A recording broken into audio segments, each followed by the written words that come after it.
This is the Classic Auto Mall Show. Broadcast from the studios inside the Classic Auto Mall in Morgantown, Pennsylvania. Just 1 hour west of Philadelphia at Pennsylvania Turnpike exit 298. Featuring nearly 1,000 classic, vintage, and barn-find vehicles for sale under one climate-controlled roof. Now, here's your host, Classic Auto Mall president and the man with all the toys, Stewart Howden. Welcome, show number 152. Here we are. Hi. We've been doing. How you doing? Hey, how are you?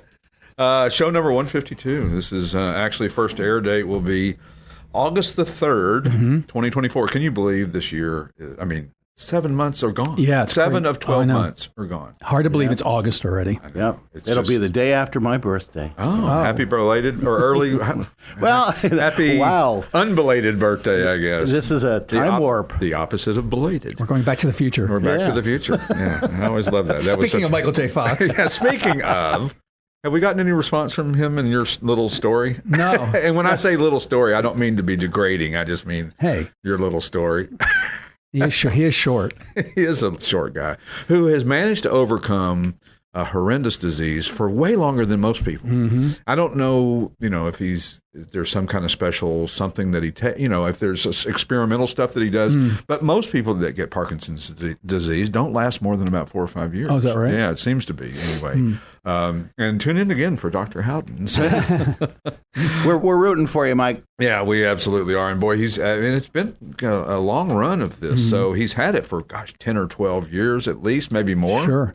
Yeah, because he was on Larry David's show, Curb, and that was 10 years ago. That was at least 10 years ago. Yeah, and he had it prior to that. Yeah. So. Thanks to the Pat Travers Band for that wonderful album, Putting It Straight, and Offbeat Ride is the name of the song. It's an instrumental that we play. It's a long instrumental. I think it's a 7-minute song, actually. We used 30 seconds of it. Yeah, we used 30 seconds of it because, not because we don't like the rest of the song. It's just that we got so much to talk about. Yeah, we don't want to just let it run. We just don't want to just let it keep willy-nilly. This is all very calculated. Every second of every minute of every show is down to a fine steel crap. But you selected that song from what? Based on your teenage experience? Because I loved it, yeah. Hey, we could do the whole show with a music bed if we want. We could do that, but then you wouldn't be able to hear my soft, sultry, sexy voice as well. Southern. A Southern thing. It is good. I am jealous. Yeah, it's, thank you. I've never had voice envy. There you go. He's thrust upon me. Anyway, growing up in the South, it's funny. When you're away from the South in Pennsylvania, or when I lived in Los Angeles or South Florida, your accent tends to kind of go away. Doesn't completely go away, but somewhat goes away. But what would be funny is get a couple of Jack Daniels and waters in me, and then I'm like, good old boy. Comes right back. I'm Ernest Goes to Hollywood. It's funny how that comes out. And when you're in California and nobody has any accent, it's as neutral as it comes out there. And you even have would you talk for us? It's like, okay, We love your accent. Yeah. I'd love going to the Rainbow Bar and Grill, which was all heavy metal rockers, and here I am in my little golf shirt, my khaki pants, and I'm bopping in there. And they're just going, Rube. Rube. Who is this guy? And but it was a lot of fun living out there, and got to see lots of cars, and saw a car there the first time I'd ever seen one on the road that just came in here yesterday. 512 Berlinetta Boxer Ferrari. Wow. Which you saw one on the road. I saw one many times, actually. That's amazing. Just cruising down the Ventura Freeway or something, especially if it was late at night. If you were coming home down the Pasadena or the Ventura Freeway, and it was, the bars closed, I think, at 2, and everybody'd hang out in the parking lot to see if they got invited to one of the parties up in the hills, which you never got invited to if you're a khaki pant wearing, golf shirt, Southern boy, drinking Jack and water. And so you go home, and invariably you're driving down the Ventura Freeway. And one night, the coolest thing happened. I'm driving along. I'm in a I don't know, I'm probably my Z28, I had a 79 Z28, and I'm just cruising along, just keeping it between the lines, 2:30 in the morning. Black Lamborghini Countach, black Testarossa, or not Testarossa, 512, and a black something that I couldn't identify. Went past me like I was sitting still, and I was doing about 70, and they must have passed me doing 150 or whatever, making those bonsai runs at middle of the night. And Mulholland Drive, you could hear them going through Mulholland Drive. I had a friend who lived in a house that you could see part of Mulholland Drive, and he would just sit on his porch some nights and just listen to the cars going by. Yeah. No, I mean, I used to go up Laurel Canyon or Coldwater Canyon to. I worked in Franklin Canyon in Beverly Hills, and there was a guy who had a Lamborghini LM 002, just a daily driver. And some of them parked them on the street. Yeah. Just parked them right there on the street. Amazing stuff out there. Yeah, I had a Toyota Camry pass me on the shoulder today on the turnpike. Does that count? Remember the Camaro Berlinetta? Yes, the Berlinetta. Sure. It was adding some class to it. Or the chick car, as we like to call it. Yes, it was. Or the Bluebird. Firebird. Red, yellow, and blue. And yellow and blue. Yep. That's right. And then the Formula Bird. I always liked the Formulas. Especially in 79 when they were the Trans Am was so popular. Was that the most Trans Am sold in any year? That's a good question. Yeah. I would think you would have known that question. So we'll just make a note. We will of that. see. 79 had to be a pretty good year for Trans Ams. Yeah. And you can get a Formula. And I know a guy who bought a 77 Formula. I did a story on him because he still has it. And he bought it because the insurance was less. Was way less than way a Trans less Am. Than the Trans Am. Isn't that funny? And it could have had the same motor. And it was similar, yeah. Yeah. That's why I had the cheaper models too. Yeah, it's similar. Yeah. I guess when my dad bought my Trans Am, he didn't think about insurance. Didn't think it through. But I helped pay for it. My insurance, I think, was $100 a month for my Trans Am when I was 16, Well, which was ridiculous in 1978. Yeah, that's a lot back then. Yeah, my dad was not happy. Plus, I went through a tank of gas a day, which he was equally not as happy. Although that was the double-edged sword for him because, as I said on the show before, he always wanted me to drive. He didn't want me riding with other heathens that I hung out with. So he's like, well, as long as you're driving, then we'll just keep fueling that thing. So yeah. And then we only had charge accounts. It wasn't like credit cards. We had charge accounts. And at the Exxon station, L.B. Richardson's Exxon, and Reed's Grocery Store, and Long's Drug Store. Wow. And Reed's Grocery Store was great because you could find somebody who was going in to buy groceries and say, look, I'll for $50, if you could go buy $100 worth of groceries, give me $50 and I'll charge them. I get the cash. My dad was like, "Oh, it's like your ATM." My dad was like, "Wait a minute, how did you? What are you eating down there? What are you eating?"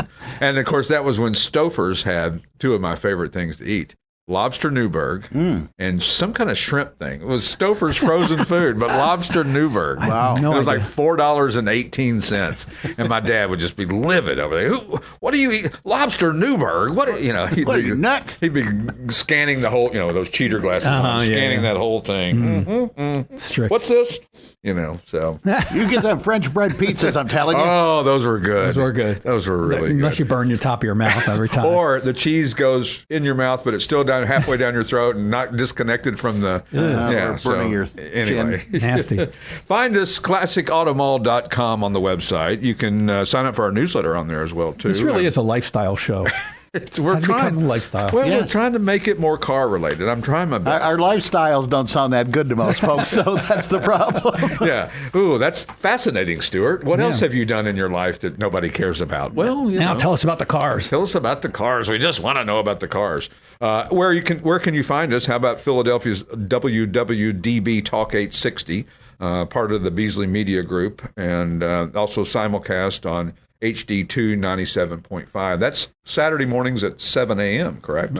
Right before you go out to wax your car. That's right. And then at 10 a.m. on Saturdays, catch us on America's Web Radio. And then, of course, Monday following the show is when we're on YouTube and all of the Apple, Google, Spotify, iHeartRadio, Buzzsprout, da-da-da-da-da-da-da-da-da-da. Yeah. So catch us in all those places. Although you would probably know that if you're listening to us because you're listening to us from somewhere. Or watching Maybe you're watching it on YouTube, and you can not fast forward, but you can watch YouTube at 1.25, which is what I do. I set at 1.25. I don't know what that means.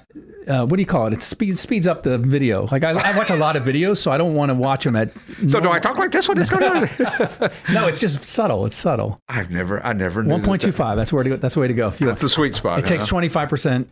Less time. Because it is, it is a job to listen to our show, and I don't mean that any video is a job, especially when it's every week that you got to listen to it, and you're trying to listen to A, improve it, and B, maybe any mistakes you might have made. Not me, but I mean you guys, the mistakes that you all made. Right. But it's one of those things that it's difficult to watch sometimes. It's hard to watch yourself on TV. And to listen to yourself on the answering machine or something. You sound like, I don't know what I sound like. I surely don't sound like that. But anyway, Where do we sell cars these past 2 weeks? Because we didn't, because I forgot to print it last week. Oh, here we go with the map. So how about Savannah, Georgia, Birdsboro, Pennsylvania, King of Prussia, Pennsylvania, Marcellus, New York, Fairchance, Pennsylvania, Berthoud, Colorado, Savannah, Georgia, Alpharetta, Georgia, Clear Lake, Iowa, Hereford, Arizona, Lancaster, Pennsylvania, Zephyr Hills, Florida. I knew some people from there. Blairsville, Pennsylvania, Revlock, Pennsylvania, Donna, Texas, Newtown Square, Pennsylvania, Sinking Spring, Pennsylvania, Yadkinville, North Carolina, Dresher, Pennsylvania, Myrtle Beach, South Carolina, Guatemala. Wow. Yeah, how cool is that? Philadelphia, Pennsylvania, Rising Sun, Missouri. My wife will love it that I said Missouri. She thinks that's the way it's pronounced, but she's wrong.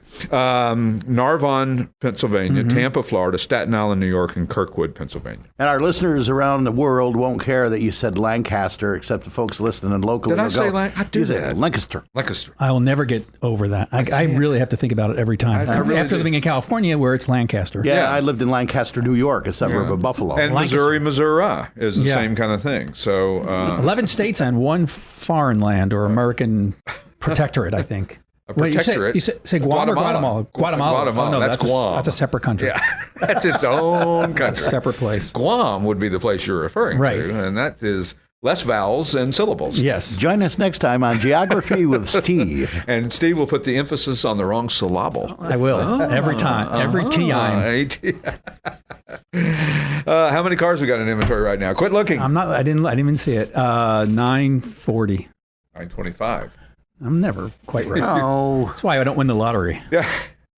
Pick the wrong numbers. Yeah, I think. Do you pick your numbers in the lottery? No, I play the same. Here's my philosophy. Oh, the same number. And the more lifestyle stuff. Yeah. I play the same numbers for years because I figure if you have two die, and one is the same, and you keep rolling the other one, eventually it's going to match. Right. That's my philosophy. Yeah, but you're rolling. I was going to say, and the success ratio is 0%. Yes, and you're rolling 5 die at a time, so because of the numbers. Right. It's like when they say you're counting cards in a poker game, but you don't even know how many decks they've got. They have 100 decks. Those guys are pretty. People who count cards, pretty amazing stuff.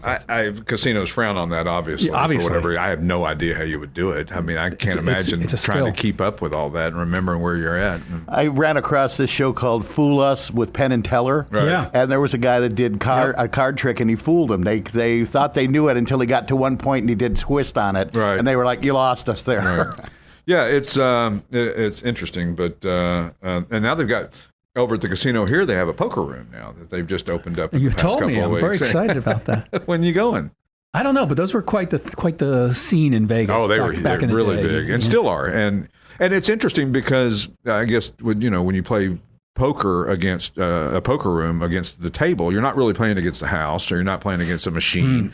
You're just playing against other guys. And so the casino gets, I guess, whatever the rake is or the draw or whatever you have to put in to start the hand. So that's all I know about that. Anyway, when we return, we'll continue our conversation of the Lifestyle Channel here at Classic Auto Mall. We'll see you in a couple of minutes. The Classic Auto Mall has more than 1,000 vehicles for consignment in our huge 8-acre climate-controlled showroom. It's a real indoor mall. If you'd like to know all the advantages of buying and selling a car through consignment, the information is available on our website, or you can talk to a classic car specialist who can answer all your questions. It's easy, safe, convenient, and it doesn't matter where you are. We sell worldwide. See our huge selection of classic and collectible vehicles at classicautomall.com. Oh, is that me? I want to listen to the music. That's trippy dippy. Is that more Pat Travers? Pat Travers, yes. But I don't know that I really remember this song. I don't know. Oh, well. I don't have to know everything, right? I mean, I can't know everything. Your head would explode. Sakes. Exactly. Once the ganja took effect, it was like, sounds all the same to me. It's all the same. Yeah, the ganja effect. Is that what they call it, the ganja effect? Yes, the ganja effect.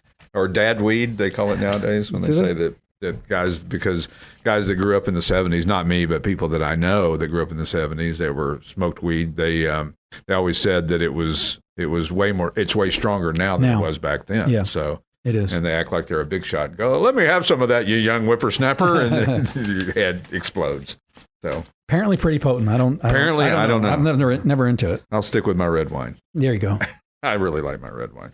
So we last week, in the last couple of weeks, we've been talking about articles and things and guides for navigating this hobby. Yeah. Whether it's how to ship a car, whether you should buy matching numbers, have the car inspected, whether an appraisal and what it all means. And this week, we're talking about the benefits of consigning your vehicle to a consignment house or auction. And understand that when we talk about this, we talk about it in generic terms. We're not saying Classic Auto Mall is the only place you can sign your car. Listen, there are other outlets and other places that may or may not work better for you than here. And we get that. That's why there's room for everybody to do well in this hobby. That's why Mecum came here and had a sale in Harrisburg last week. Didn't affect us. We had probably record sales that week. So I mean, we're happy for it to all kind of coalesce together.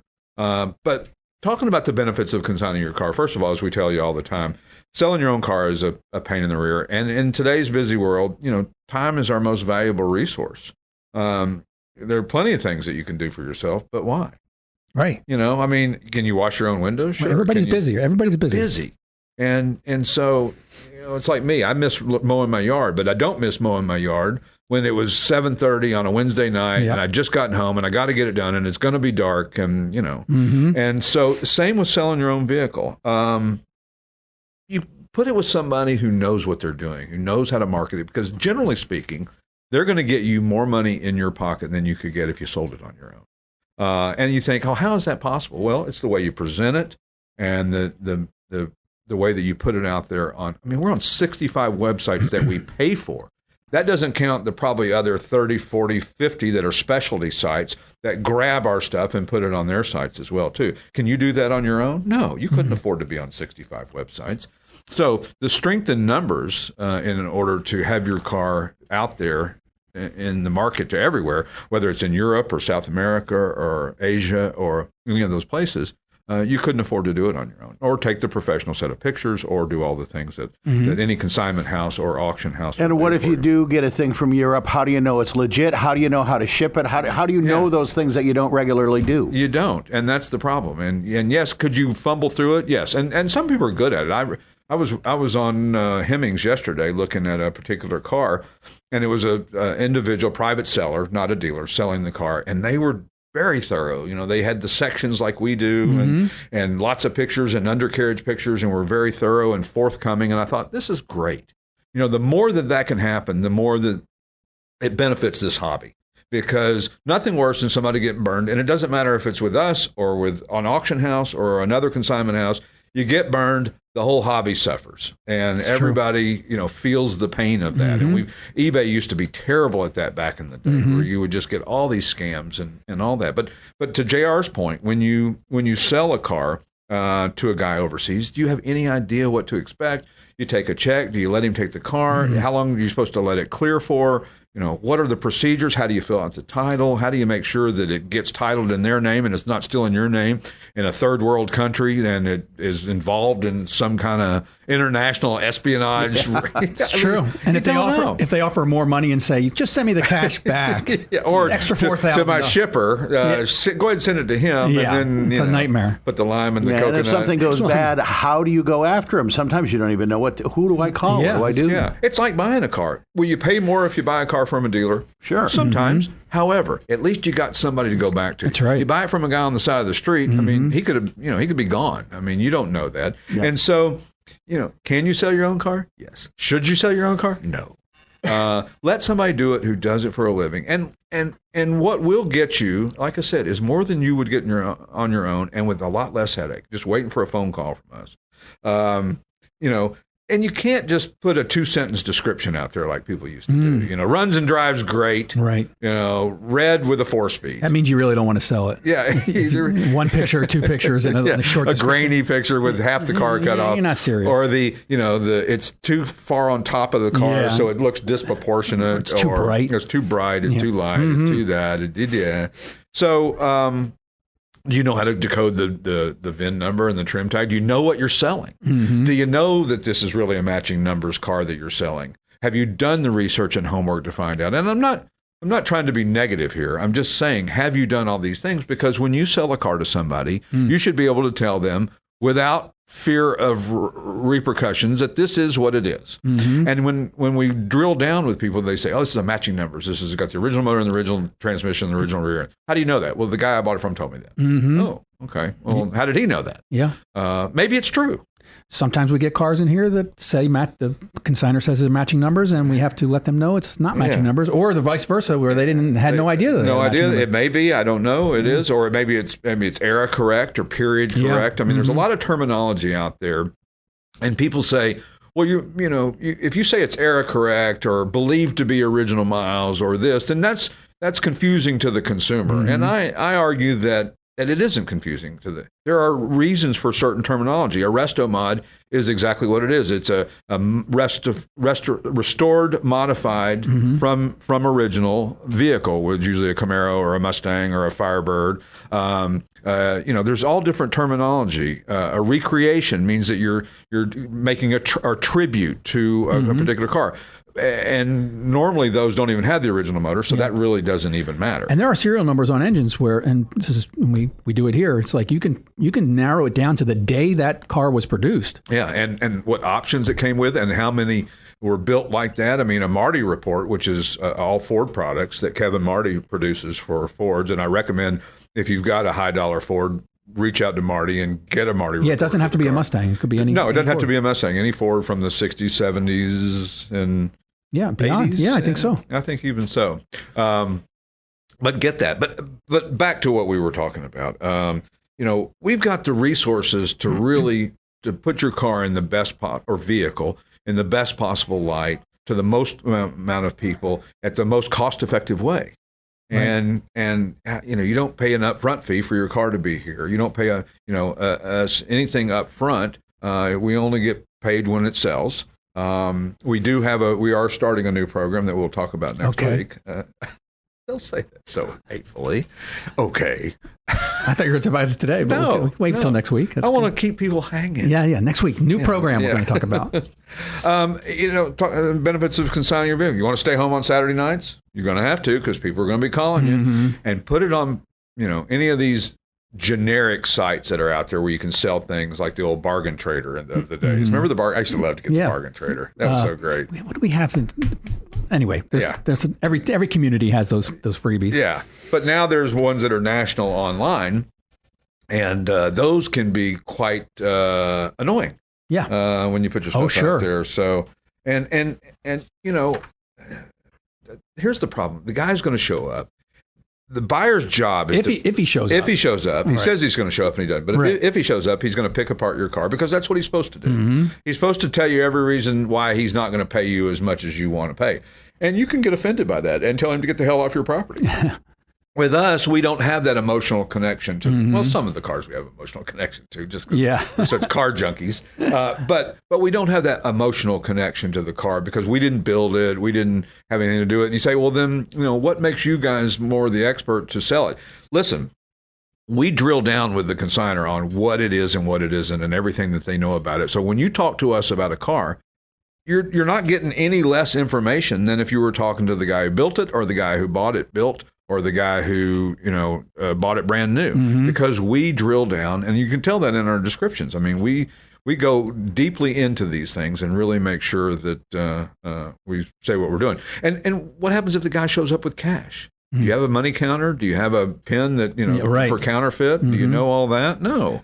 Plus, just the risk of having somebody come over your house. You really don't want people. Do you really want people over your house? Oh, that's a nice set of Craftsman tools you got there, Joe. Yeah, you don't. Yeah, I'm not going to buy your car, but I'll be back to rob you later. Yeah, if I ever bought a private party, you always meet in a neutral place. And meet at a neutral place, usually like at a bank. Even that's still risky. Or at the police station. Yeah, that's a good idea. That's a great place to be. And if you think you can get your title notarized at a bank, a lot of them are not doing vehicles anymore. Yeah, they used to do them, but they don't anymore. Do you know how to, handle the overseas shipping? There's a whole nother issue that people deal with. I mean, from a buyer's perspective, purchasing from a dealer versus an individual, there's just that added layer of protection. So you got all those reasons that we, in theory, should get a little bit more for your car than and usually cover our fee.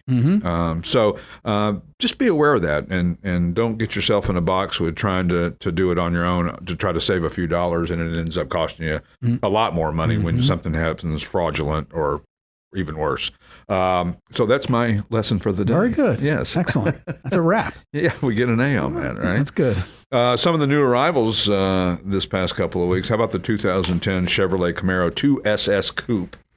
There's a lot of nomenclature there. Yeah. 2SS Coupe. There's a lot. Yeah. Aqua blue metallic over black, 34,000 actual miles. Now, see, that's a sweet spot for me mileage-wise.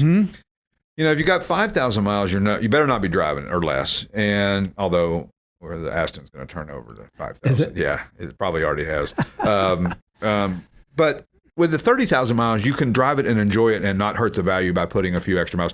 The difference between a 35,000 mile car and a 45,000 mile car are not that much difference. This one's got a 650 horsepower, 6.2 liter LS3, Tremec TR6060 6-speed manual. So this thing is pretty cool. I haven't seen this car. Yeah. It's got a lot of modifications to it. Worked cylinder heads, 650 lift cam, retro styling cues. So if you get a chance, check that one out and all the others. We'll talk about some of the other new inventory when we return. Don't forget to visit us, classicautomall.com. Podcast at Classic Auto Mall is our website, or our email address that you can ask questions or tell us stuff or complain about the show or you know, the way Steve's kind of come hither attitude today. Just kidding. Come hither. Come hither. I don't know what that means. Anyway, when we return, we will talk about what come hither means. When we return to the Classic Auto Mall show. See you in a minute. Whether you want to buy or sell a classic, collectible, or special interest vehicle, you need to visit the Classic Auto Mall website for more information. If you're looking to buy, you can easily search our inventory of more than 1,000 vehicles on the web at classicautomall.com. Little green-eyed lady to come back from the segment. What a song. That was really a funky, cool song back in the day. I remember a neighbor had a jukebox and that song was on there and we played it all the time. It was very, very cool. This is the Pat Travers version. Oh, I didn't even know that. Yeah, not Sugarloaf. Not Sugarloaf. Interesting. I didn't realize that Pat Travers did a version of this. How? It's actually good. How inane of me. It's really good. It's actually, dare I say, better than Sugarloaf's version. Pat Travers should just do covers. All covers. He's still touring, and he's 76 or 77. Mick Jagger's 81. Right? Oh, my God. Let's see if I can get the tour schedule. Yeah, 81 Jagger. And they just had their final show of the year in Ridgedale, Missouri. Sure. Or Missouri. Wow. At Big Cedar Lodge, owned by Johnny Morris, who owns Bass Pro Shops, who built this natural arena. Wow. That is unbelievable. Really? This guy is a visionary with outdoor stuff. He created a trail that you ride golf carts through to go through caves and tunnels and forest and stuff. And you think, okay, how exciting could that be? It's brilliant. Wow. And he's got a place called Dogwood. This is all in Branson, Missouri. And he's got a place called Dogwood Canyon, which is a nature preserve. And it's just like, it's so cool. He's just made this thing. Nice. And he had Garth Brooks at this arena, the Rolling Stones in Branson, Missouri, whoever would have thought. Just all kinds of interesting people. I know something you can do for my birthday. Pat Travers Band, Knoxville, Tennessee, Friday. Yeah, this coming Friday. Yes. Yeah, that's right. I was going to go, and then I forgot about it. So thanks for reminding me that I'm not going. And I'm sure there are tickets available. Then he goes west to Washington and Oregon. Yeah. We had a guy who drove here from Washington State to pick up a car. Wow. yesterday. That's a hot. He drove here to pick up a car. Take it back. On a trailer? Yeah. Holy. When I was a kid, we went from near Chicago to Seattle. And That's a long drive. Yeah. Here to Missouri is 18 hours. It's crazy. And you're not even halfway to Washington. And that's but my 18 wife and hours. I did it in one day. Really? Yeah. Where? From where to where? From here to St. Louis. Oh, yeah. Well, you can do that in one day if it's two people driving. Yeah. No, I pretty much did the whole thing and she slept. Well, good for her. That sounds familiar. Yeah. My wife just reads her Kindle because if she looks up and while I'm driving, then she's just a lot of Nervous? a lot of things are said. It shouldn't be. That Or shouldn't unsaid, be. with, like you said, the size. Yeah. Yeah, the size. And the brake pedal on the passenger side. Other new arrivals, how about the 1976 Opel Kadett C Coupe, Bernstein Gold over tan and beige, a fully known history on this really unique piece. 88,000 actual kilometers, 1.2-liter inline four. That thing will go. Yeah. Oh, yeah. No, they're 4-speed manual, though. It didn't have a 3-speed. Right. One of 2 in the United States. One of 2 in the United States? Yeah. Well, there are other Opels here because I have an Opel story. In college, I was in theater, actually. Another onion, peeling the onion a little bit. There we go. And we were at a rehearsal or something, and he said, "We need snacks. Go get snacks, Steve. Right. Here are my keys. Go."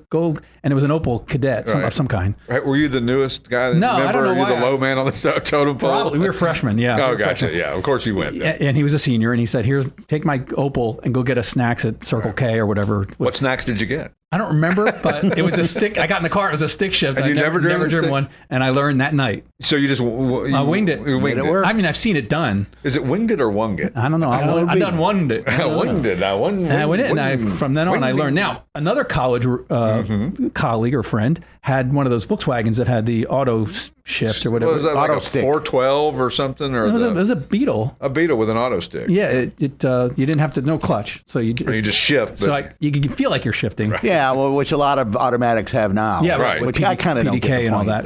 that. Right. But Unless you really anyway, that's want to have it in low for some reason. That's my Opel story. That was fascinating.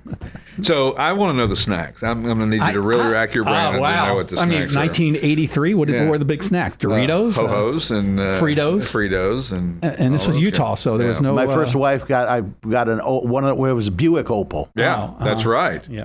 And Opel, the company started in 1862. Wow. 162 years old. They were sewing machine manufacturer in Germany, then a bicycle maker, started producing cars in 1899. And kudos to whoever did that research. They were That's really interesting information. Yeah, they were owned from 1929 to 2017. Opel was owned by General Motors, and now they're owned by Stellantis, which owns Chrysler. Mm-hmm. I don't know. So the first front-wheel drive car was the Kadett, produced after 1979. But is that not the first front-wheel drive car in the world? The first Opel front-wheel drive car? Because the '66 Tornado was a front-wheel drive. The 1937 Cord. Yeah, I don't know. Who did this research? This is terrible. This is awful. Terrible. Cannot believe how bad. Really the research unclear is. here. Yes. Let's move on. How about that? It may have been the first front-wheel drive Opel. I'm going to circle that, and we're going to circle back to that, and we'd like to know the snacks and what the hell you're talking about with this front-wheel drive. The merits are adding up. How about the 1972 Chevrolet Camaro SS 396? These are so cool. You just don't see many of them, and the reason being, they only made 970 SS 396s.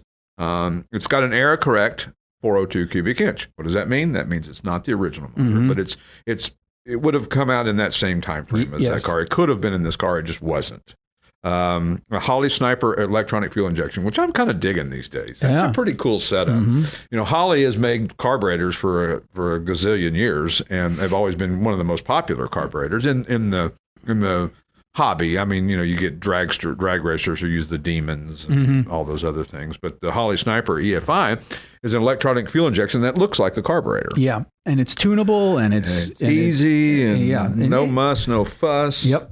And it's got an era-correct Muncie M22 manual and a very solid example. And 72 was a pretty substantial year for Camaro. There was a lot of impending emissions and safety regulations, and the gas prices were going through the roof. And they talked about eliminating the F-body. The F-body is what the Camaro and the Firebird is the architecture of what they're based on. Yep. And 72 would be the last year for the SS model, and speedometers reduced from 150 to 130, and their long time, I don't know how long, partnership with Hurst Shifters went away. That was done. So last of the real performance cars for a while anyway. Trans Am's carried the SD 455s through 74.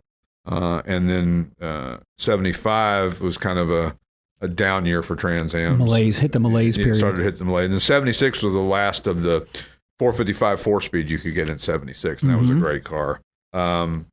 Other new arrival, how about the 1967 Chevrolet El Camino? I can't believe this thing hadn't sold. This is seems to be the most popular. Every time I drive by, there's 4 or 5 guys standing around, including you and JR one day, checking out this El Camino. Because the 67 El Camino, it was like what we talked about last week with the Novas and it's kind of plain Jane looking, but in a cool way. Yeah, yeah. This one's Bolero red over black. It's got a 350 cubic inch V8, a Demon 4-barrel carburetor, speaking of which, a turbo-hydromatic 350 automatic, rebuilt suspension, and a 10-bolt rear. This El Camino is really, really cool, and it's amazing the people that gravitate towards the El Camino, how popular it is. My son Garrett, he loves El Camino. The gentleman's pickup truck. Gentleman's pickup. It's like a mullet. I like these. Yeah, that's right. Business in the front and party in the rear. Party in the back. But I like these older ones with more square body. Yeah, it's a really attractive car, and it looks like a muscle car coming at you, and then it turns. Look at the square body Chevrolet pickup trucks. How successful they are right now. They're really. It's crazy. I know. You see, like a regular old pickup truck, and it brings $30,000-$50,000. Crystal ball. We would have been picking them off the street for $1,500 back in the day. Or less. I just walked past we had another Studebaker truck in that's beautiful with the silver toolbox in it and everything. Awesome. Wow. The Studebaker Club was just here last weekend, and what a nice group of guys, and they did a wonderful turnout and really seemed to enjoy themselves here, and not quite as big as the Camaro Nationals, obviously. That was 800 or that's what they're expecting next year is 800. They're already advertising for next year on the Camaro Nationals. Sure. But the Studebaker Club, great set of guys, and enjoyed visiting with them, and sold a few cars to them, and consigned a few from them, and looking forward to continuing that as years go by. Other new arrivals, how about the 1979 Rolls-Royce Corniche fixed head coupe? I argued with a guy one time about a fixed head coupe Corniche. He said all Corniches are convertibles. It's redundant to say Corniche convertible. I go, well, you're wrong. Right. And maybe you should go look at a Camargue, which I hated. Those are the goofiest looking cars ever. Anyway, this Rolls-Royce Corniche fixed head coupe is beautiful. Porcelain white over biscuit. I love the names of the color. Biscuit and porcelain white. It's not just white and tan. Right. Come on. And it's the rare fixed head model, 6.75 liter V8, which is a pretty big motor in 79. Turbo hydromatic 400 3-speed automatic, which was a General Motors product. Which is what they used. Which is what they used because they were great transmissions. Very smooth. Yep. That's, and, it's very luxurious and hand-built Rolls-Royce quality. How do you beat that? They're beautiful. And they're reasonable, I guess you could say, compared to what they were back in the day. Back in the day, they were pricey, but, nowadays they're very reasonable. You can buy just a regular Rolls-Royce Silver Shadow for 10 or 12 grand, a pretty good one. And, well, what do you say when you get a good deal on one like that? Right, there's no such thing as it. Well, be prepared to get your wallet out to fix it. Well, sure, but there are ones that are out there, and again, when you do your research in buying a car of any type, especially something that's classic or used or older, is get an expert. Find somebody who knows what to look for, knows the tricky spots. Because if something's been well maintained, then you might not have to write a bunch of checks. Where you run into trouble is one that's kind of been passed around and nobody's really done any of the. Everybody puts 500 to 1,000 miles on it, sells it to the next guy. The next guy puts 400 or 500 miles on it. He sells it to the next guy. Nobody's really followed up with the service and everything that you need to do. And then things go wrong, and then it gets real expensive real quick. Yep. Other new arrival, the 1970 Pontiac GTO hardtop, Baja Gold over brown. If the Baja race wasn't around, would we all know how to pronounce Baja? Would we call it Baja? like I butcher all the names. Yeah, probably. Yeah. Lancaster. Baja. Baja Gold over brown, rebuilt 400 cubic inch L67 V8. Got the PHS documents, which tells you everything the car was born with, not what the car has now. Is that the Pontiac Historical Society? Yeah. Okay. Jim Wangers heads that up. No, that's not correct. Jim Mattingly heads that up. Wangers is the Pontiac who developed the GTO. Muncie M20 manual, classic auto air conditioning, which is kind of nice, and the safety track axle. Right. And last but not least, the 1971 Oldsmobile 442 hardtop, antique jade over pearlescent white, which is very similar to another car color of an interior. You know what it is? No. I can't remember either. That's what I was hoping you would. What's the pearl white that it's... why can't I think of this? really, it's going to drive me crazy. I'll think of it 4 a.m. and I'll call you. Okay. Era correct 455 cubic inch V8, numbers matching turbo hydromatic 400. So it's got its original transmission, but it had a replacement motor. Sure. Well optioned, 10-bolt 323 axle, long-term ownership, and a great driver. So that's some of the new inventory you can find. ClassicAutomall.com is our website, and podcast at ClassicAutomall.com if you have a question or a concern or a gripe. Yep. We'll be back in a couple of minutes. See you then. Buying and selling via consignment is safe, easy, and secure. We advertise, sell, and ship worldwide. And if you'd like to know all the advantages of selling your car through consignment, the information's available on our website, or you can talk to a classic car specialist who can answer all your questions. Plus, you can easily search our inventory online at ClassicAutomall.com. And here we are back with the Classic Auto Mall show from the Classic Auto Mall studio in Morgantown, Pennsylvania. Talking about Faded Love. That's a Bob Wills song. Faded Love. Faded Love. Yeah. And Jaded Love is a Dawkins song. Mm-hmm. And that was a Pat Travers song that we just heard. Another one that we heard.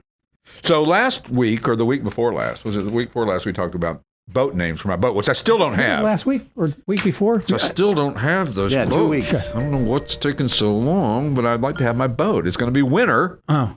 And it's a lean and the thing, and you got to do. And again, another reason, leave the heavy lifting to us professionals, because all these little things you got to do, you got to send the lean stuff and all that. And would you know how to do that if you were just an individual? No, of course you wouldn't. And it would be more of a process and all that. So we're having to pay off the loan and lean. And I got to say this to lenders. Figure out a quicker way to make this happen. In today's modern world, yes, you could. First of all, half of them won't let you wire the money to them. Let us wire the money and turn the title around that day. Yeah. You have your money. Give me the title. Quit jerking around and let's be finished with this. I had a Nissan Leaf. I got it off a lease. Right. I got a great offer from one of the online buyers. I lost $3,000 because it took so long to turn the title around. And along with the state, thank you very much, I paid for a premium express service. It took a month from Pennsylvania. Yeah. Think of all the money you saved on gas. I love your positive spin on things, Steve. Yeah. Well, and you know, there's so many pitfalls of any of this, and of course, you almost got to just get your butt in your car and go down to Harrisburg and stand there until you get what you want. Yeah. But that doesn't always work, and dealers cannot go to PennDOT, which is in Harrisburg, or their main office, I guess, is in Harrisburg. Dealers are not allowed to go there anymore since the pandemic. So it used to be they had a whole dealer window. Oh, yeah. And I you used to stand go there, all and the there'd time. be 50 guys in there with stacks of titles. Wow. And people just processing titles and doing this and fixing that and answering questions. A lot of things will never come back after COVID. I don't think that'll ever come back. I think that they've decided that. And now, so I have to go through a notary, which means that they send it off, and I don't have the luxury of being able to walk out with the title sometimes. Sometimes you can, depends on the whole scenario. But again, these are all pitfalls of this business that if you don't know it, you can get yourself in a fix. Because if you don't provide a negotiable title to a buyer within 20 business days, then they can kick the deal. You know, even if it's an as-is, where-is car. Yep. You have to provide a negotiable title within a reasonable amount of time, which I think is 20 or 30 days. I can't remember exactly what. So, it's one of those things that if you don't know that, and you send your car and you sell a car to a guy, and the guy lives out in Oregon, and then all of a sudden you can't get a title, what are you going to do? He's got to ship it back to you? Yeah, good luck with all that. That'll work well. So, I was up at the Mannheim auction, and I had a bunch of titles to take to Harrisburg, and I went up there, and it says they're open till 4, so I get there at 3:45. Well, you can't bring titles in now. Why? Yeah. Well, because it's too close to 4. Well, then why don't you say you close at 3? Yeah. Why don't you do the old switcheroo? And yeah, we close at 2 o'clock. And then, if somebody shows up at 2:10, it won't matter. So, but last week we were talking about said boat that I'm buying, which is a Chaparral 255 SSX with a Volvo Penta 300 horsepower V8. Did you say Volvo? Volvo. Really? Penta. Yeah, that's a big boat engine. Is it? Yeah. Okay. Learn your boat, Steve. Oh, my Lord. We may have a boat show going on here. Yep. So we were asking for our listeners and watchers and peoples to send us idea for boat names. So Have we gotten any? Well, we might have gotten a few. Yeah. So one of our really good customers sent the really nicest letter about his experience in buying a GTO with his granddaughter. And it was really a nice story, very complimentary of our staff and the process and all that. And it's just one of those things that really makes you feel good, because nothing ruins my day more than to wake up, laying in bed, scrolling through emails at 6:30 in the morning, and somebody's left a nasty review for you, or there's something out there that you didn't know about, and just start your day off. And so when you get one like this, it's really, really nice. And he came up, he says, one of the in the opening segment, JR alludes to me as the man with all the toys, and you are. And he said, so our boat should be named Toy Ahoy. Ooh, that's a good one. That's pretty good. Very good. Another one of our customers sent an email in, just came in yesterday. Sinking asset, which is... That's a good one. That's pretty good. It's kind of scary, but it's good. It's true. And then some other names that we've received, some we've come up with internally and some have come from customers. Howden's Hull, Hull with a head, because that was a big thing with Kathy. She wanted to make sure that there was a bathroom on the boat, so that was a big thing. Or, as we also say in the opening, Howden. Across the back of the boat, I can see that. It wrap around going down the sides on the starboard and port side. There you go. The port side being the driver's side and the left. Oh, boy. Don't ask me. Red right return. I know. Red right return and bow and starboard. Bow the front, starboard the rear. I just know which side I need to lean over. Port is on the right side. Bow and stern. Stern. What did I say? Starboard? Oh yeah, I'm thinking too many things here. And then port and starboard. Port is the side is the left side, and starboard is the right. You know how you remember that? Wow. Port has 4 letters, and so does left. That's a good one. Port left. Things you learn. Yeah. The more you know. We need that. The more you know. Yeah. I lived on Lake Michigan, so you learn. There you go. Pick up a few things. Knoxville bound would be another name, since I'm a Knoxville boy. My Wet Porsche. My favorite, maybe one of my favorites. I'm not going to name it this, but Pond Pontiac. Floating Ferrari. My other boat is a car. ACSEA, DCSEA, in tribute to AC/DC, the band, but in a play on CSEA. Fin and Tonic. Oh, nice. Some of these are maybe more for fishermen or sailboats. Ship-faced. That's good. How about Bodie McBoatface? Pretty good. Liquid Limo. Aquaholic. Perfect. Peer Pressure. This one is good. The Codfather. Usain Boat. Oh, God. Alone, LOAN, at sea. Oh, yeah. That's good. Sloop Doggy Dog. Cirrhosis of the River. Oh, man. That is excellent. And Breaking Bass. Oh, God. Cirrhosis of the River. That's hilarious. It's hard to say. That really is. Cirrhosis of the River. That is a party. The party boat. That would be the party boat. That'd be the boat. That'd be like when you went on a certain golfer's bus and opened up the refrigerator and it was full of Crown Royal. There was nothing but Crown Royal in this huge refrigerator. And I'll let you guess who the golfer is, and I'm not going to say it out loud, and I don't want you to guess out loud. All right. So we'll just leave it at that. And kids, don't boat or don't drink and boat. Don't drink and boat. Yeah, you're not allowed to where we take our boat. Dangerous. There's no drinking whatsoever. Even if you're a passenger and not driving, there's no alcohol allowed on the boat anywhere around there. It does not mix with vehicles. It does not. And we're going to prove that. Yes. Oh, we are. I'm going to get drunk on the air and then go drive the boat. In a pond. The boat? No, we're going to do a car. Ferrari, one of the Ferraris? Yeah, one of the Ferraris. That's what we're going to do. We not our parking lot, not on the roads. No. Never. I mean, the roads would be, be kind of crazy. I could actually get pulled over and go to jail for that. Right. Probably could in my parking lot. How do we test maybe we come up with a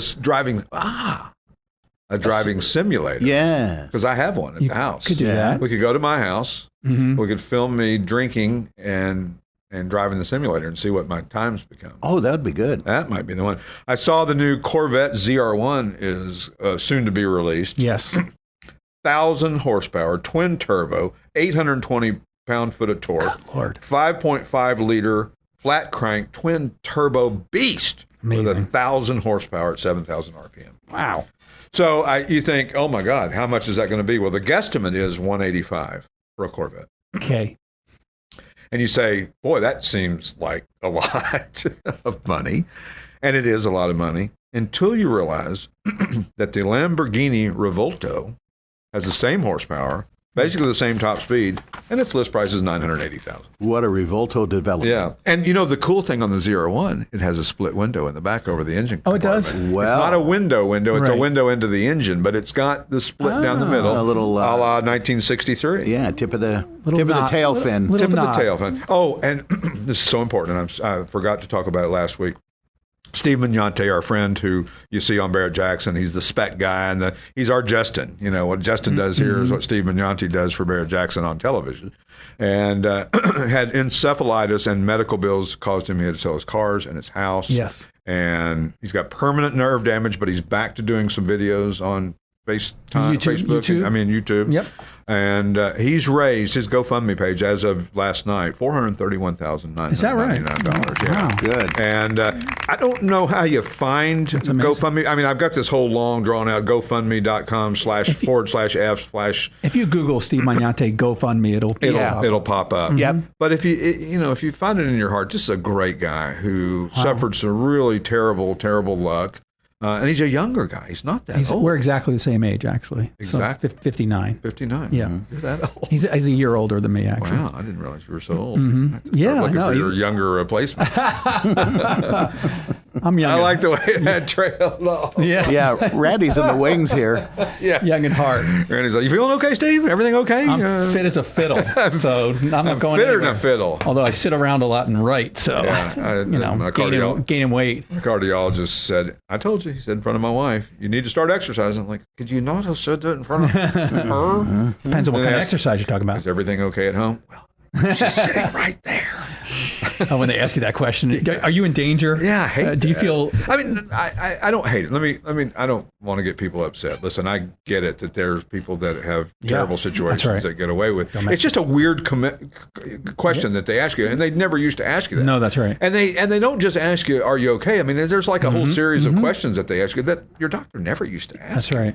So it's the times. It is what it is, but I'm not faulting anybody for that. My goodness, there are a lot of people who have been abused and lots of problems. And if it's the doctor's office where they're able to help you, or fix that. Then that's the place that you do it. Good. So it's a pretty cool thing. So we want to talk about, but we won't till next week. Some of the entries into Monterey this year between Gooding and RM and Broad Arrow and Mecum, and they've got some amazing cars this year. I mean, unbelievable. I think Mecum has, what did I say here? Where was that? Gooding, 46 of their 186 cars they're selling at Pebble Beach this year are estimated over $1 million. Wow. 46 out of 186 over. Oh, and we forgot to mention, if you have a suggested boat name, email it to us by, it has to be not postmarked, but email stamped by the 25th of August. That's right. And we're going to give you, if we pick your name, then we're going to give you one of our cool hats. Yeah, at podcast@classicautomall.com. So next week we'll have Alan Cathcart, who's a British racer and not only cars and motorcycles, also one of the featured guests at the Radnor Hunt Concours this year. So we'll have him on the show to talk all things British and cars and racing. That is great. We'll catch you next time on the Classic Auto Mall Show. See you then. You've been listening to the Classic Auto Mall Show with your host, Stuart Howden, executive producer Steve Safier, produced and engineered by yours truly, J.R. Russ. Available on classicautomall.com, YouTube, or wherever you get your podcasts. Music courtesy of the Pat Travers Band. For tour dates, contact, and stuff, visit pattravers.com. Produced by Car Smarts Media. Copyright all rights reserved.